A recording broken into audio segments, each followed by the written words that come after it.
For today's shave, we're going to be using Murphy & McNeil's Old Bushmalt and the two-tone gold dollar. Stick around.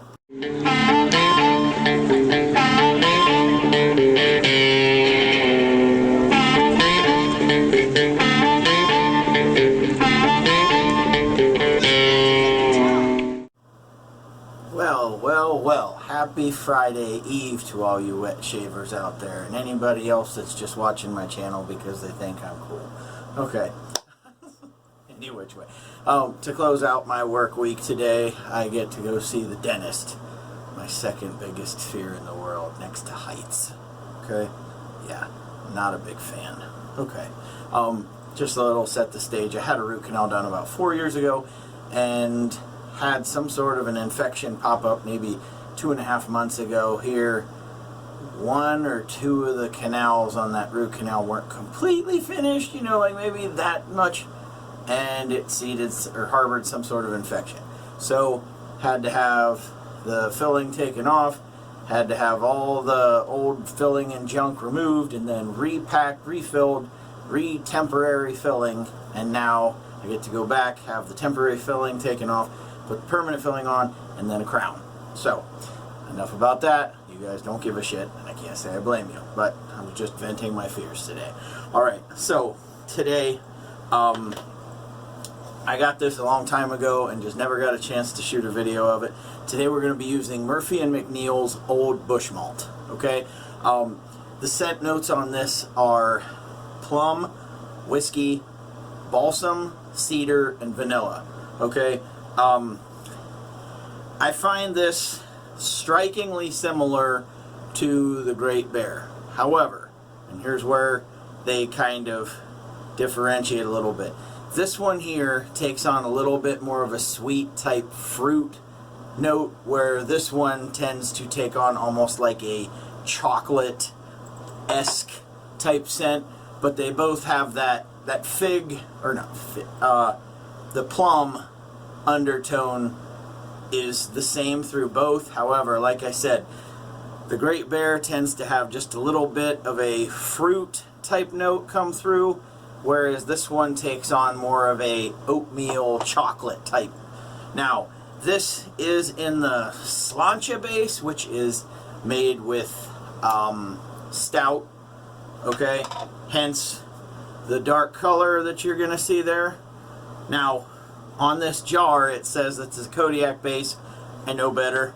I've done enough research and, you know, paid attention to what was coming. So I think somebody just slapped the Kodiak base sticker on the bottom of this.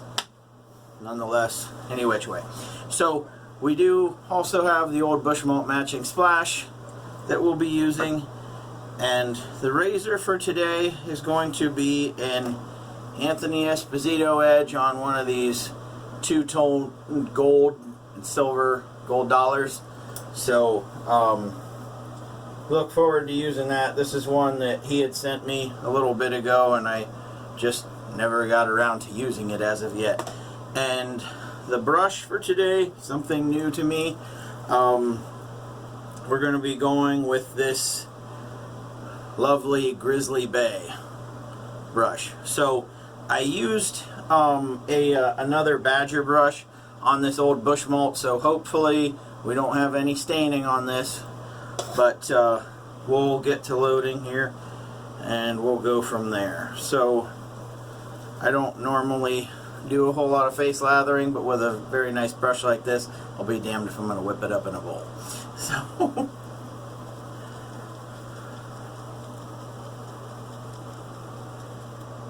and I don't normally bloom the hell out of soaps. I just put just barely a little coat on top just to soften this up a bit, and that was pretty much it.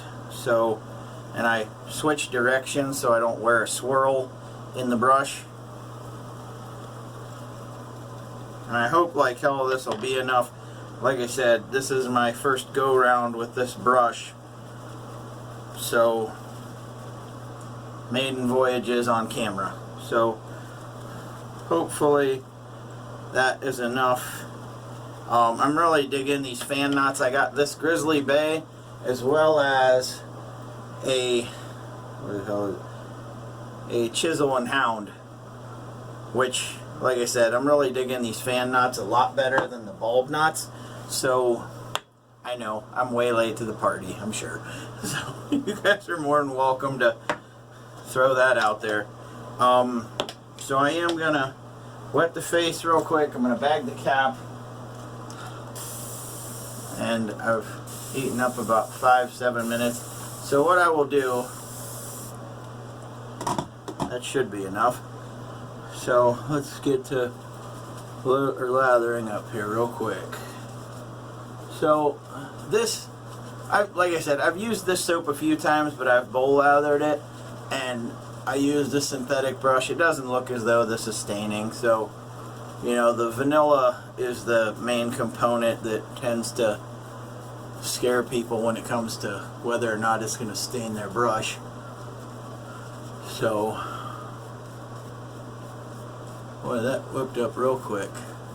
Now, one other little crazy story. So, I've told people before I'm safer with a straight razor than I am with a DE.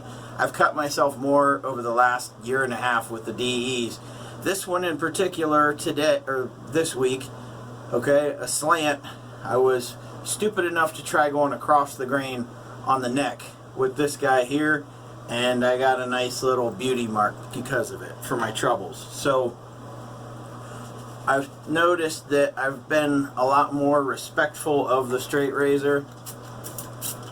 Oh, come on, water.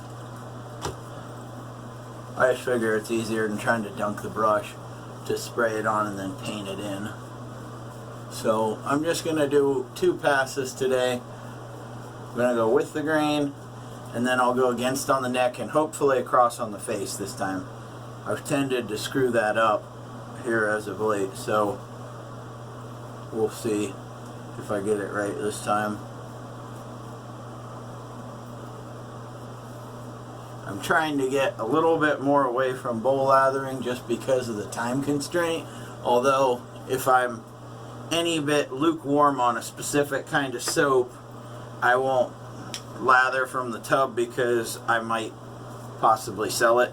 So, and I just think it's a lot easier to buy from somebody who has only scooped a soap as opposed to lathered it from the tub. I mean, as long as somebody cleaned it up a bit, I'm not gonna care. I mean, I guess I just wouldn't want to see brush hair or anything else in the soap if I was buying it used from someone.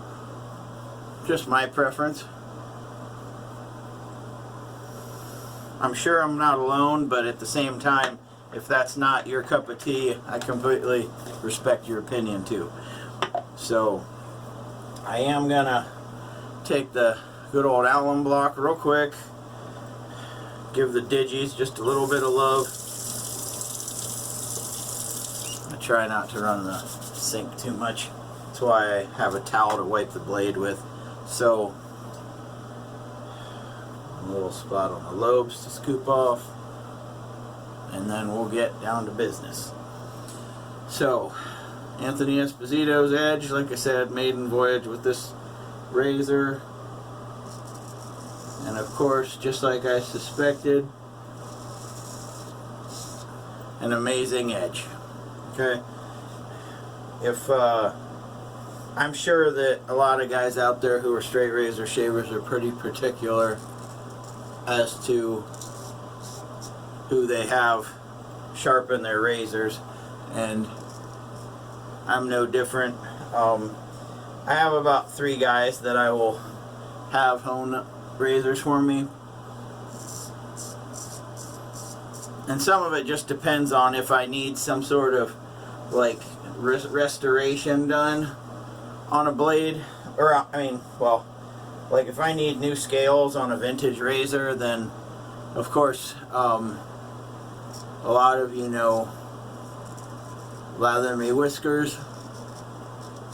I'm sure a lot of you have seen him on both Instagram and YouTube.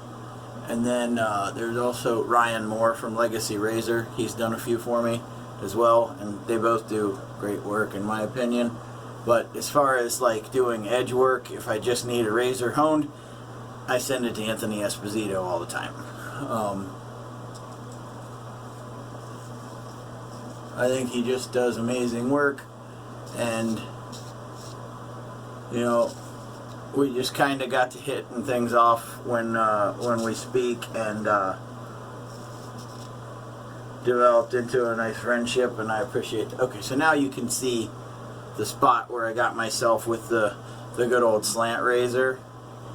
So, like I said, I've tended to be a lot safer with the straight razor because I respect it more. For whatever reason, I just don't take enough time. It's just I get careless with the safety razor, and it comes back to bite me in the ass. So, you know, and that's, patience is a virtue, and sometimes I've mastered it, and other times not even close. So, alright, on to the right side.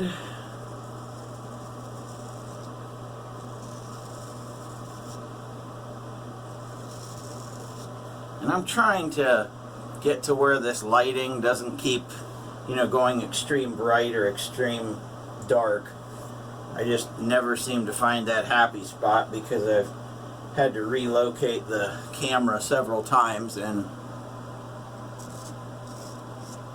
can never seem to find the sweet spot on here. So for that, I apologize.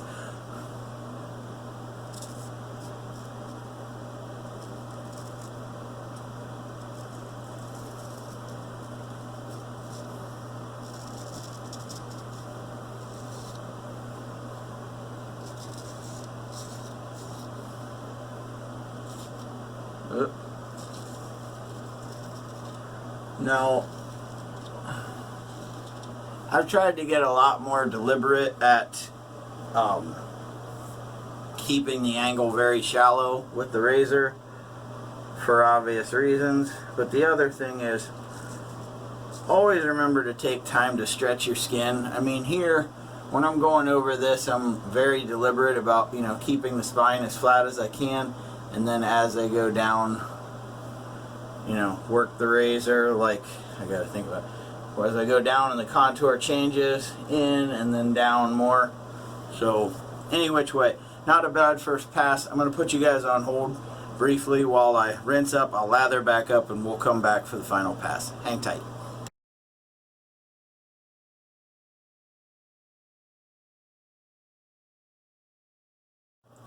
Okay, so we're back.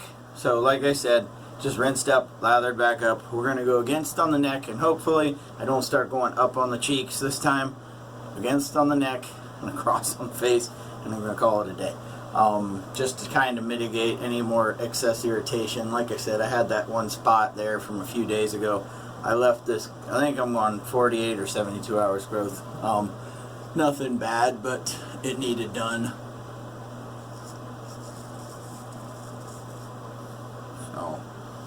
Oh shoot, I forgot to flip my towel over. Oh well.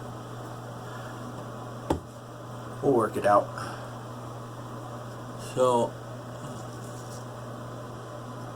like I said, I'm not at all looking forward to this damn dentist appointment, but like I said, with the second attempt at the root canal not long ago, being over with, that was the bit that I was worried was going to be the painful part. So if that's the case, if the worst of it's behind me, I think I can take a few you know, numbing injection spots being the worst of it.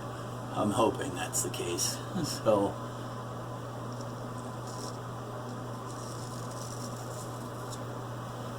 now I will take the brush and go back over the jawline just a little bit, because as I come up on the neck, I tend to turn the blade forward and bring it up just a little bit to try and get some of those hairs that are curled this way. But I'm going to be real careful on that nice little scar there. And then everything else will be taken care of via across. So, I mean, there might be a few little spots I got to go up and down with.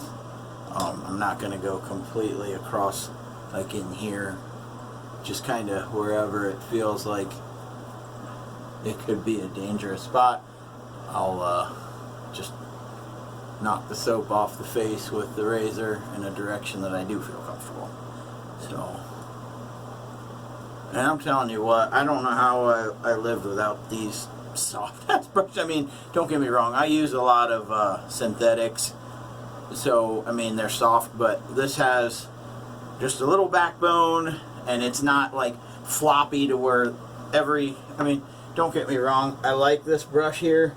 This is one from Phoenix, but this is way too floppy to where it's almost cartoonishly floppy.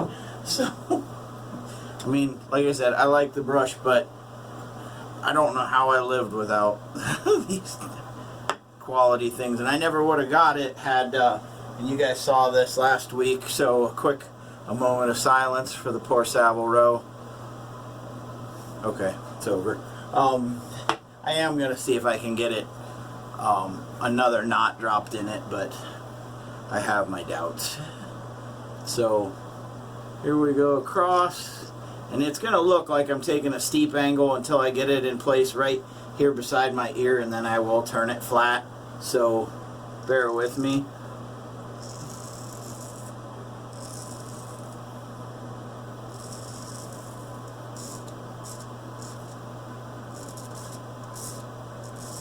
And I do say this every couple times that I shave with the straight razor on camera. When you're going across, if you're going to ever blow up your cheek to kind of simulate stretching your skin, blow it up while the razor's away from your face. Do not have that razor touching your face and then blow it up, because I promise it'll look like a cat scratched you straight down. So, and like right here, I'm not going to be going too much across. We're just going to take care of that little bit of soap right there, and we're good.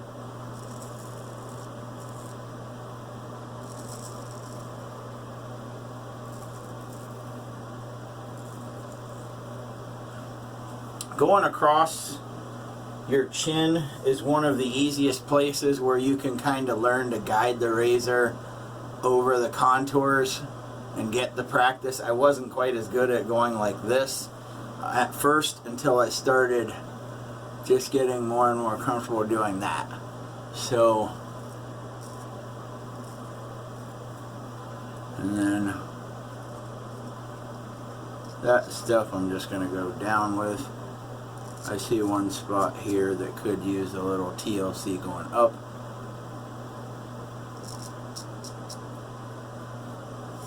And I think what I'll do is I'll just take this and go against the grain on the mustache. I guess I got a spot up here. I'm like all over the place today. I apologize. I'm still kind of getting back into the swing of things with the videos and everything else. It's something I've been wanting to do, and I just needed to make sure that I made the time. And with me having a dentist appointment at 10:30 this morning, and it being close to 8 or a little after 8 right now, I had the time. It's just a matter of shaving before I go to the appointment, because I don't want people thinking I'm an unkept hobo.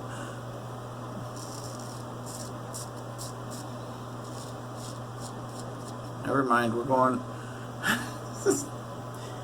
Said I was going to go against the grain on the mustache. We'll get what we can what's left.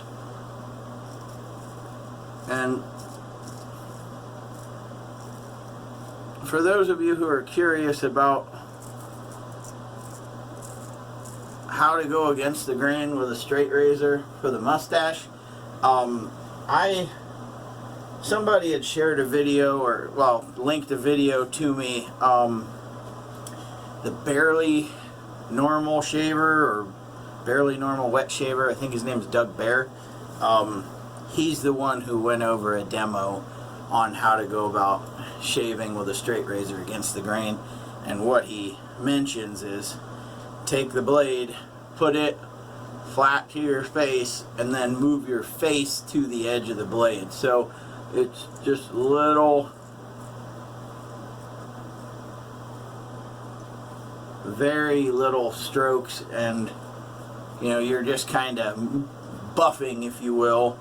But I mean, if I can do it, and I was scared to death that I would just like lop the end of my nose, anybody can do it. It's just a matter of taking the time to practice, because like anything, practice is going to make it perfect. So not a bad second pass. I'm going to rinse up real quick and we'll get into the post shave, so hang tight.